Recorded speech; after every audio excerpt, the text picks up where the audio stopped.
Hi guys, Henry here. So in a few videos I've talked about the negatives of living on China, what to expect, what to do if you're going to dip your toes in, how to live in China if you want it on easy mode, go to the big 4 cities.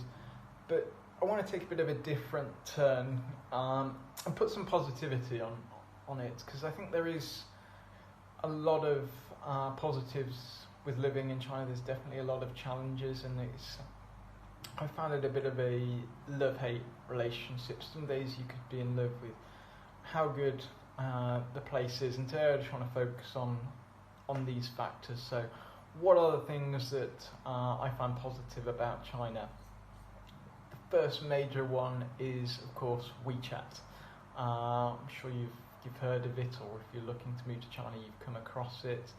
It is the China, kind of the Bank of China, essentially, as one Chinese man put it to me.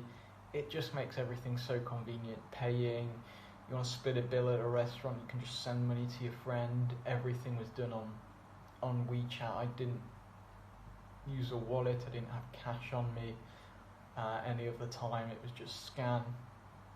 You went to pay something. I even saw a beggar on the street that had a QR code, so he wasn't accepting physical cash, he was accepting just a QR payment. And the same, it goes throughout the street, the markets, everything accepts WeChat now. So that's number one for me. It just made life so much easier, and you can do things from it, pay your utilities, book your airline ticket. It is a kind of Swiss Army knife of apps. Second of all is the transportation system. Obviously, you've got some big airports in China. Beijing's just built a new one. Shanghai, Shenzhen, also big ones. And to the west, you've got Chengdu as well. So some major airports there. But what is interesting, and probably what China does better than anywhere else in the world, is the rail system. For example, if I wanted to go to Shanghai to Beijing, I could just get on a rail, the high-speed rail, be there in 5 hours. And this is a journey that's a few thousand kilometers. It's not a short journey. I even went from Beijing to Hong Kong down on a high-speed rail. That's how kind of convenient it is, and that's 2,000 odd kilometers. So, and for me, it just works. It's nicer than getting on in an airplane where you've got a queue. You've got baggage to go for.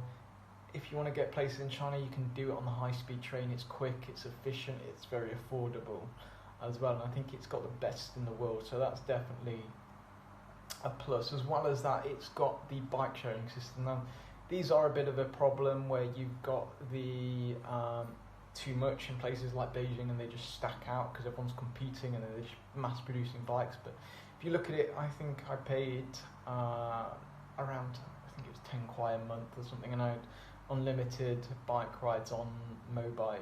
We just scan it, there's always a bike there, and if ever I wanted to go somewhere, walk 100 yards, I'd just get a bike, and it was just super convenient. I like biking.